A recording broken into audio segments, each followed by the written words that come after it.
Hola, molt bon dia, alumnes de robòtica, com esteu? Com vegeu m'he actualitzat una miqueta i a partir d'ara faré aquests vídeos per a que comprengueu millor com funciona el programa de simulació electrònica i de programació.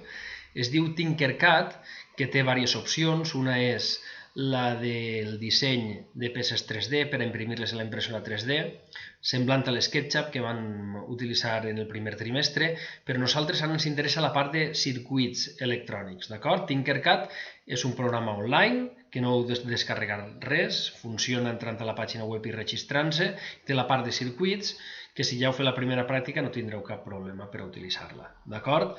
Ara, res, així veieu la plataforma, com funciona, teniu els components electrònics a la dreta i la pantalla principal, és on el seu d'arrastrar per tal d'interconnectar-los i que funcionen. Després, així on teniu el botó de codi, és on programareu per blocs o en C++, i així on està el botonet de play és per a iniciar la simulació.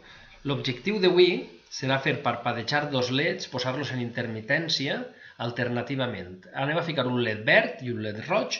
Quan estiga encès durant un segon el roig, el verd estarà apagat, i quan estiga engegat el verd, el roig estarà apagat. D'acord? És una pràctica senzilla que ja l'heu fet en realitat, ara anem a fer-la avui en el simulador. No crec que tingueu molts problemes, seguiu el vídeo i ja està, d'acord? A veure si funciona bé. El primer de tot és buscar l'Arduino, que el tenim així, és un Arduino Uno, l'arrastrem a l'esquerra de la pantalla, i ara, a la mateixa altura, veiem una placa de connexions protoboard, que ja sabeu tots i totes com funciona. D'acord? La col·loquem així, i ara ens faran falta els dos leds, un roig, que per defecte ja és de color roig, i un altre que ara li canviarem el color i el posarem de color verd. Sí? Si veieu en el desplegable d'este led, li posem que és verd i canvia automàticament el seu color. Com sabeu, els leds tenen dues potes, una positiva o ànode i una negativa o càtode. Així, si s'acosteu en el ratolí, vos diu quin és el càtode i quin és l'ànode. D'acord? L'ànode està dibuixat en diagonal i el càtode té una línia més vertical. Els càtodes, que són els negatius, són més curts en la realitat i els anem a connectar al bus que tenim dalt amb el símbol negatiu, els dos junts. Ja sabeu que tots aquests forats estan connectats entre ells i, per tant, des de qualsevol portarem un cable al gènere o ground o terra de l'Arduino. Això ja ho sabeu fer perquè ho hem fet moltes vegades en l'Arduino real a classe. L'ànode del roig el podem portar al pin, per exemple, 8 o al 9, anem a portar-lo al 9, i l'ànode del verd l'anem a portar al 3.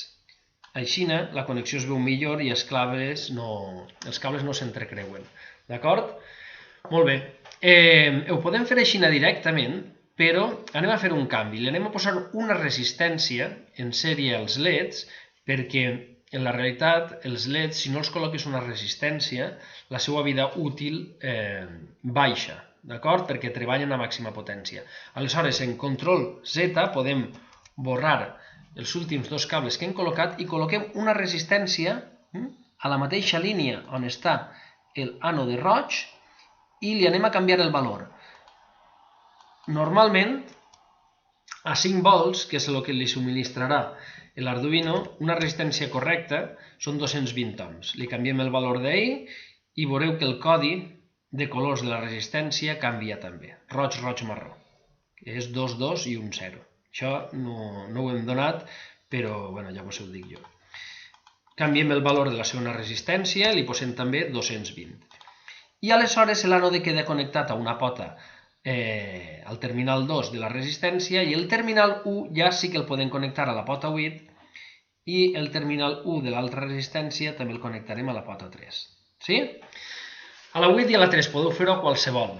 D'acord? I aleshores amb això hem acabat amb la part electrònica, ara anem a començar a programar-ho. Li donem al botó de código perquè està en castellà. Si tenim alguna cosa feta anteriorment ho esborrem.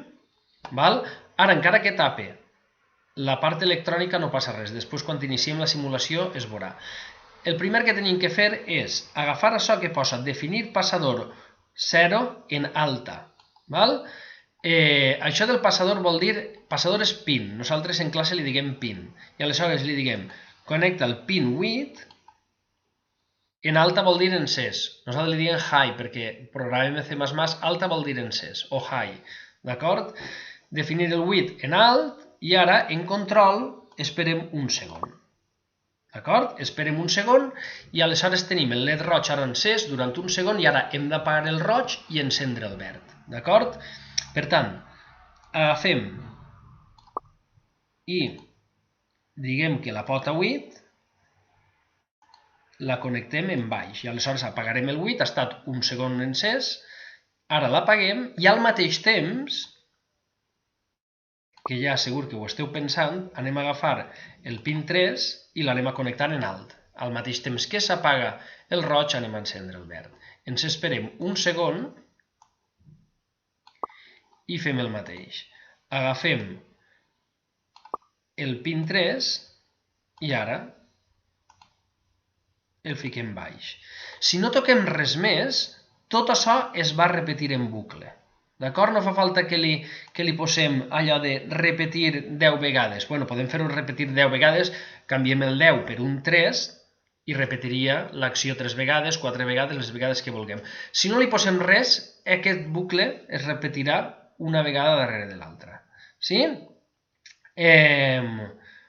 Doncs molt bé, anem a iniciar la simulació i amaguem el codi i ara vegeu que ja funciona. S'enxufa el roig un segon, el verd un segon, el roig un segon, el verd un segon. Val? Solament m'heu d'enviar a través d'Edmodo, de la nostra plataforma, del curs, m'heu d'enviar un vídeo xicotet fent això, on, si voleu que no fa falta que se vos veig a vosaltres, vos presenteu, digueu el vostre nom i que se vegin els dos leds parpadejant, d'acord? Com nosaltres aquesta setmana tenim 2 hores, és el primer exercici que heu de fer esta setmana. D'acord? Quan el tingueu, me l'envieu per correu. Sí? Vinga, teniu de temps, anem a ficar un temps. Com la classe de robòtica era els dimecres, teniu fins a dimecres per la nit per enviar-me este. El dijous pel matí vos enviaré un altre exercici per a continuar. D'acord? Bueno, a veure si funciona bé. I que vagi bé. Cuideu-se molt.